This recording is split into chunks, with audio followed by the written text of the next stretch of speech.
இது 4th standard English புக்கோட ஒரு பேஜ். இதில் வந்து டிஐஒய் கிட் அப்படிங்கிற டேர்மை கடைசியில் என்னென்னு பார்ப்போம். அதுக்கு முன்னால் இந்த அஜித் குமார் கொலை நடந்துச்சுல, லாக்அப் மரணம், அதை வந்து பப்ளிக்கில் அடித்து கொண்டாங்க. அது அந்த சாவுக்கு அப்புறம் சோஷியல் மீடியா முழுக்க அதை பற்றி எல்லோரும் கருத்து பதிவிட்டுட்டே இருந்தாங்க. பிறர் அடிக்கிறதுல ரசிக்கிறது காவல்துறை மட்டும் இல்லை, எல்லா இடத்துலையுமே பரவி இருக்குது இந்த ஒரு இனம். அடிக்கிறது மட்டும்தான் வன்முறையா அப்படின்னு பார்த்தோம்னா, அடிக்காமலே செய்யக்கூடிய வன்முறைங்கிறது நிறைய இருக்குது. உதாரணத்துக்கு வீட்டே எடுத்துப்போம். பப்ளிக் பிளேஸில் பேசினோம்னா யாரையாவது தாக்குற மாதிரி இருக்கும். ஒவ்வொருத்தர் வீட்லேயும் பார்த்தா ஒருத்தர் இண்டிவிஜுவலாக தான் காலையில் எழுந்திரிச்சு ப்ரஷ் பண்ணி சாப்பிட்டு குளித்து சாப்பிட்டு தன்னோட ட்ரெஸ் தானே துவைச்சி அயன் பண்ணுறதுலேருந்து ஒரு தனிநபர் வேலைகளையே வந்து யார் வீட்டில் ஒருத்தர் ஒழுங்காக பொறுப்பாக பார்க்குறாங்களோ அவங்க தலையில் கட்டுறது இன்டைரக்டாக ஒரு மோசமான வன்முறை.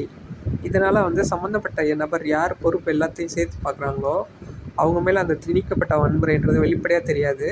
பாசம், அப்புறம் பொறுப்புணர்வு, குடும்பத் தலைவர் தலைவி, இந்த போர்வையில் வந்து மாட்டிக்குவாங்க. அவங்க கொஞ்சம் கொஞ்சமாக சித்திரவதைப்பட்டு செத்துட்ருக்காங்கன்னு அர்த்தம். முடிவில் என்றைக்காவது ஒரு நாள் திடீர் மரணமாக இருக்கலாம், அல்லது நோய்வாய்ப்பட்டு படுத்து செத்தும் போவாங்க. இது வந்து லாக்அப் மரணத்துக்கு சற்று குறைவில்லாத கொடூரமான வன்முறை சாவுகள் தான் இதுப்புறம் வீட்டில் நடக்குது. இது வேலைகளை சுமத்துறது மட்டுமே இல்லை, கோவமாக கத்துறது, திடீர்னு பொருளை உயர்த்தி பேசுகிறது, சத்தம் போட்டு திட்டுறது, குழந்தைகளை திட்டுறது, குடும்பத்தில் உள்ள நபர்கள் மாற்றி மாற்றி சண்டை போட்டுக்கிறது, இது எல்லாமே வந்து வன்முறை தான். இது என்ன கேட்டால் வீட்டில் நடக்கிறது வீட்டில் உள்ளவங்களை மட்டும் இல்லை, அக்கம் பக்கத்தினரையும் சேர்த்து கூட பாதிக்கும். அதனால் இந்த விதமான வன்முறைகளையும் வந்து தடுக்கப்பட வேண்டும்.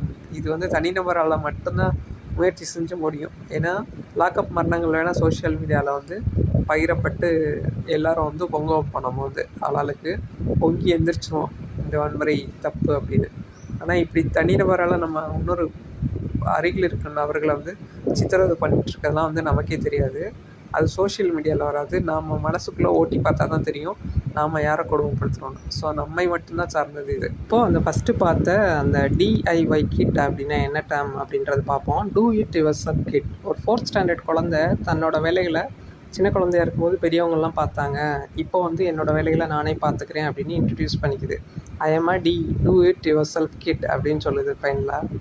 ஒரு குழந்தை 4th ஸ்டாண்டர்ட் படிக்கும்போதே தன்னோட வேலைகளை செஞ்சுக்குதுன்னா, நம்ம வளர்ந்த எருமை மாடுகள்லாம் ஏன் வந்து பிறரை வந்து சார்ந்திருக்கோம், பிறர் தலைமையில் வேலைகளை கட்டுறோம்? இது வந்து ஒரு கொடூரமான வன்முறை தாக்குதல். இது நிறுத்தப்படணும். இந்த தனிநபர் வன்முறை நிறுத்தப்படலைன்னா கண்டிப்பாக அந்த பொறுப்பு பார்த்துக்கிற அதிக பொறுப்புகளை சுமக்கும் நபர் நோய்வாய்ப்படலாம், அல்லது இறப்பு கூட நடக்க வாய்ப்பு உண்டு. அதனால் குடும்பங்கள் நல்ல வழிக்கு வரணும்னா இந்த பொறுப்புகளை பிறர் மீது சுமத்தும் வன்முறை நிறுத்தப்பட்டு